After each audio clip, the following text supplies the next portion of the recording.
जब हम सफ़र के अंदर होते हैं तो एक मुसाफ़िर कसर करते जा रहा है, अपनी नमाज़ों को कसर पढ़ रहा है और इब्तिदाई वक़्त के अंदर जैसे असर की नमाज़ है तो वो मुसाफ़िर है और इंतहाई वक़्त के अंदर वो मुकीम हो जाता है।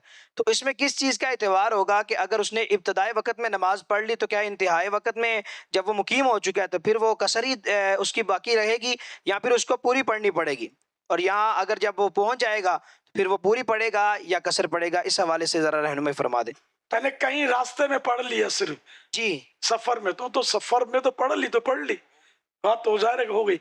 अब उसकी दोहराने की जरूरत नहीं है। अग यहाँ तक कि जो सफर में कज़ा हुई तो हज़र में अगर अपने जहाँ मुसाफिर नहीं रहा ऐसी जगह पर आकर भी अगर वो कज़ा करेगा तो उस कसर वाली नमाज ही की कज़ा करेगा। और मुकीम था जहाँ और नमाज कज़ा हुई थी तो सफ़र में भी वो फिर वही पूरी कज़ा करेगा।